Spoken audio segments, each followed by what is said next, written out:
आज स्पेशल म्हणजे माझ्या ताई आणि मैत्रिणीसाठी आज मी छान असा व्हिडिओ घेऊन आले आहे आणि तो व्हिडिओ म्हणजे तुम्हाला थंबनेल बघून समजलंच असेल की प्रचंड उन्हाळा सुरू झाला आहे आणि एप्रिल मे पर्यंत इतका उन्हाळा चालू असतो आणि इतका प्रखर ऊन असतं की आपल्याला त्याच्यामुळे शरीरावर आणि आरोग्यावर खूप खूप परिणाम होतो।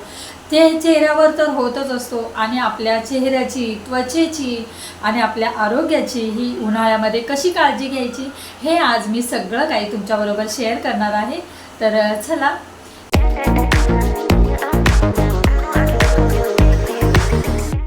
हॅलो नमस्कार, कशा आहात तुम्ही सर्वजण? मस्त आहात ना? आय होप तुम्ही मस्तच असाल। तुम्हाला आजचा दिवस छान मस्त आनंदाचा आणि छान आरोग्यदायी जाऊ देत आणि तुमच्या मनातल्या सगळ्या इच्छा पूर्ण होऊ देत हीच मी ईश्वरी चरणी प्रार्थना करते आणि आपल्या व्हिडिओला सुरुवात करते।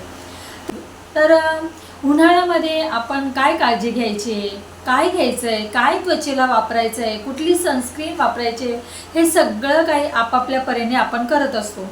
पण सुरुवातीला आपण वळूया उन्हाळ्यात होणारा त्रास। तर आपण उन्हाळ्यामध्ये जास्त करून उन्हाळ्यामध्ये खूप जणांना ऊन असं सोसवत नाही। बाहेर गेलं की उन्हाचा त्रास होतो, प्रचंड ऊन असतं आणि ते म्हणजे 12 ते 4 वाजेपर्यंत खूप ऊन असतं। त्या काळामध्ये तुम्ही बाहेर जाणं टाळा। शक्यतो बाहेर जाणं टाळायचं असतं, पण आपल्याला कामाच्यासाठी ताईंना, मैत्रिणींना, सगळ्यांनाच कामासाठी हे जावंच लागतं। त्याच्यामुळे उन्हाळ्यात आपण कशी काळजी घ्यायची हे तुम्हाला सांगते।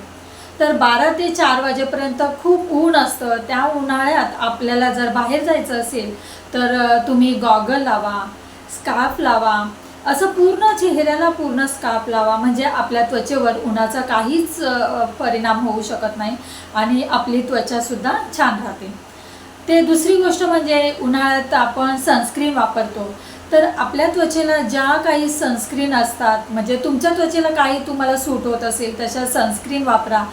पण सनस्क्रीनचं पण कशा क्रीम्स कुठल्याही घेऊ नका, जे तुम्हाला सूट होतं त्याच सनस्क्रीन लावत जावा।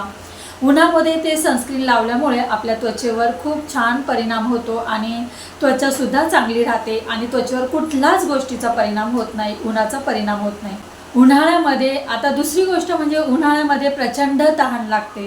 पाणी पिणं खूप जरुरीचं असतं आणि दिवसभरामध्ये तुम्ही 7-8 ग्लास तरी पाणी प्या।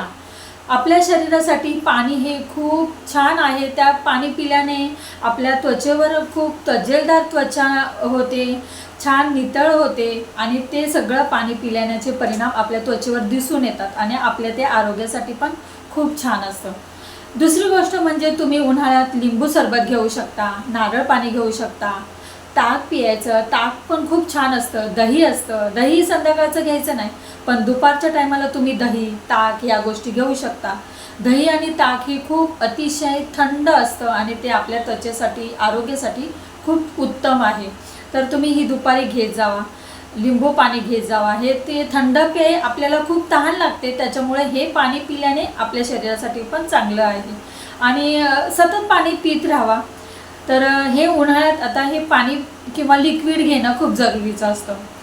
तिसरी गोष्ट म्हणजे आहार काय घ्यायचा, तर आपण तेलकट कुठलाही काही असे मसालेदार असे पदार्थ घ्यायचे नाही, जेणेकरून आपल्या असे त्वचेवर म्हणजे छातीत जळजळणे हे सुद्धा होऊ शकतं। तर असे पदार्थ टाळायचे। आणि तिसरी गोष्ट म्हणजे आपला फेस वॉश। आपण दिवसभरामध्ये किमान 2 वेळा, नाही जमलं तर 2 वेळा तरी फेस वॉश, म्हणजे कुठलाही फेस वॉश जर तुम्ही वापरत असाल, तुमच्या त्वचेला जे सूट होतं ते तुम्ही फेस वॉश लावून चेहरा धुवा, 2 वेळा तरी धुवा। पण जर घरी तुम्ही असाल तर आपण त्वचेला खरंच निगा राखली पाहिजे आणि आपण 2-3 वेळा तरी फेस वॉश केला पाहिजे आणि त्याच्यामुळे सुद्धा आपल्या चेहऱ्याला एक थंडावा येतो आणि खूप छान आपल्याला फ्रेश फील होतं।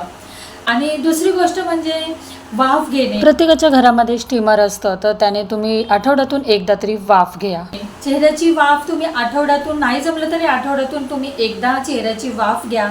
ते खूप छान असतं. वाफ घेतल्यामुळे आपल्या त्वचेतील जे बॅक्टेरिया असतात आणि बारीक खूप असतात, आपल्याला दिसत नाहीत ते, त्याच्यामुळे आपल्या चेहऱ्यावर आणि बारीक बारीक जे छिद्र असतात त्याच्यामुळे आपली त्वचेमध्ये जी घाण येऊन बसते आणि उन्हामुळे तर चेहरा काळपट होतो. तर हे सगळं आपण वाफ घेतो ना, त्याच्यामुळे ते निघून जातं. बघा तुम्ही, वाफ घेतल्यामुळे आपल्या घाम निघतो आणि काळपट असं सगळी घामे वाटे सगळी घाण ती निघून जाते. त्याच्यामुळे तुम्ही शक्यतो आठवड्यातून एकदा तरी वाफ घ्या. त्याच्यानंतर आपण क्रीम किंवा ऑलिव्हेरा लावतो. ऑलिव्हेरा लावणं हे जरुरी आहे. ते खूप छान नैसर्गिक असं आयुर्वेदिक आहे आणि ते कुठलंही फेस पॅक लावणं किंवा बाहेरचे क्रीमा वगैरे लावणं हे आपल्या शरीरासाठी सूट होतं आणि ते पटकन असं म्हणतात ना, एक इन्स्टंट ग्लो असतो, तो खूप तात्पुरतं असतं. त्याच्यामुळे आपण हे जे क्रीमा वगैरे फेसवॉश लावणं शक्यतो टाळा. हे नैसर्गिक आयुर्वेदिक जे ऑलिव्हेरा आहे, काकडी आहे, हे तुम्ही त्याचा फेस पॅक लावा. खूप छान असतं. बटाट्याचा किस किंवा बटाट्याचं चकत्या लावल्या तरी खूप छान आहे. टॉमॅटो आहे, टॉमॅटोचं तुम्ही एक छोटंसं तुकडा घेऊन जरी तुम्ही चेहऱ्याला फेसला असं चोळून लावलं ना तरीसुद्धा आपल्या त्वचेची घाण निघून जाते. हे खूप अति उत्तम आहे. आपल्या नैसर्गिक आणि नॅचरल ह्या गोष्टी आहेत ज्या तुम्ही त्वचेला वापरू शकता. डोळ्याच्या खालचा वर्तुळकार जो काळा असतो आणि उष्णतेमुळे डोळ्याला थंडावा येण्यासाठी काकडीचे असे 2 चकते करून डोळ्यावर रिकाम्या वेळेत लावून ठेवा. तर ह्या सगळ्या गोष्टी उन्हाळ्यात आपण त्वचेची काळजी आपल्याला जसं जमेल आपण तसं घेऊ शकतो. फक्त आपल्याला ज्या सूट होतात त्याच क्रीमा वापरा. फेस पॅक वगैरे हे सगळ्या गोष्टी ह्या तात्पुरत्या असतात. पण आपण जर उन्हाळ्यामध्ये, आता एक तुम्हाला एक्झाम्पल देते, उन्हाळ्यामध्ये त्वचा काळवंटते आणि आपल्याला जावंच लागतं बाहेर, नाही म्हटलं तरी कामासाठी बाहेर पडावं लागतं. तर उन्हाळ्यात आपल्या त्वचेवर खूप त्याचा परिणाम होतो. त्वचा काळपट पडते, तेलकट होते. त्याच्यामुळे ह्या आपण दुसरा एक म्हणजे करू शकतो, जेणेकरून बेसन आहे, बेसनमध्ये मध टाका. दही आहे, दहीमध्ये तुम्ही मध, लिंबू टाकून बेसन वगैरे असं त्याचं मिश्रण करून फेस पॅक तयार करू शकतो आणि ते त्वचेला लावू शकतो. त्याच्यामुळे आपली त्वचासुद्धा नितळ होते. मध असतं, हनी असतं, हनी तर खूप नॅचरल आहे. त्याच्यामुळे आपली त्वचा खूप नितळ होते आणि फ्रेश आपल्याला फील होतं. त्याच्यामुळे ह्या गोष्टी आपण घरगुती जितक्या करेल तितक्याच चांगल्या असतात. दुसरी गोष्ट म्हणजे उन्हाळ्यामध्ये सैल कपडे घालावे. त्यात आपण सैल कपडे घालावे किंवा लूज कपडे म्हणतात, लूज कपडे घालावे. जो घाम येतो उन्हाळ्यामध्ये शक्यतो जास्त घाम येतो बघा आपल्याला, आणि आपल्या त्या कपड्याला खूप सगळीकडे घाम येतो, वास येतो, दुर्गंधी येते. त्याच्यामुळे लूज कपडे घाला की जेणेकरून तो आपला घाम निघून जाईल. उन्हाळ्यात त्वचा हायड्रेटेड ठेवण्यासाठी अँटीऑक्सिडेंट या म्हणजे सिरम लावा. ते सिरम पण खूप छान आहे. आपल्या त्वचेला जे सूट होईल ते सिरम लावा.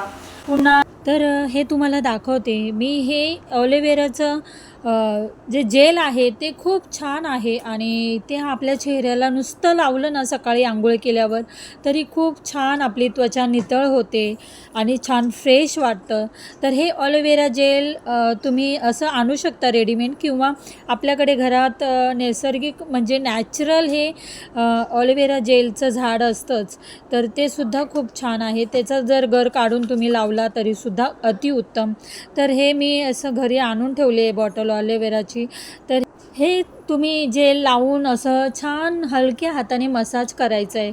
डोळ्याच्या खालीसुद्धा सर्कल असतं, तर त्याच्या बाजूने छान बोटाने अलगद हातानेच आपण त्याचं डोळ्याच्या खाली मॉलिश करायचं आहे. जेव्हा आपण दिवसातून 2-3 वेळा फेस वॉश करतो त्याच्यानंतर हे जेल लावायचं असतं. ते जेल लावा आणि नुसतं जेल लावलं ना, बघा तुम्ही त्वचा कशी छान आपली दिसते.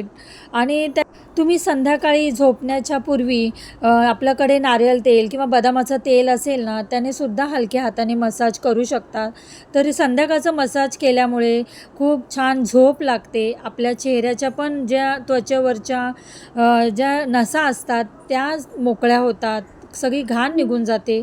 त्याच्यामुळे हे तुम्ही नक्की करा. आता ही मी क्रीम दाखवते, हीच क्रीम मी फक्त वापरते. तर ही क्रीमसुद्धा छान आहे. जर किंवा तुम्हाला जशी सूट होईल ती तुम्ही जी नेहमीची क्रीम तुम्ही लावत असाल ती क्रीम लावा. फक्त तितकंच केलं तरी खूप छान होतं. त्याच्यामुळे दुसरं काही क्रीम वगैरे लावायची गरज पडत नाही. वातावरणातील बदलामुळे आपल्या त्वचेवर कोणताच परिणाम होत नाही. तर ह्या सगळ्या गोष्टी असतात त्या मी तुम्हाला सांगितल्या आहे. उन्हाळ्यामध्ये काय त्रास होतो आणि त्याच्यामुळे आपल्या त्वचेची निगा कशी राखली पाहिजे, त्वचेची कशी काळजी घेतली पाहिजे, हे मी तुम्हाला आज सगळं काही शेअर केलं आहे.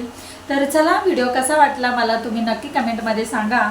आणि व्हिडिओ आवडला असेल तर नेहमीप्रमाणे लाईक, शेअर, सबस्क्राईब करा. तर पुन्हा भेटूया अशाच नवनवीन व्हिडिओमध्ये. तोपर्यंत खुश राहा, आनंदी राहा, काळजी घ्या. बाय.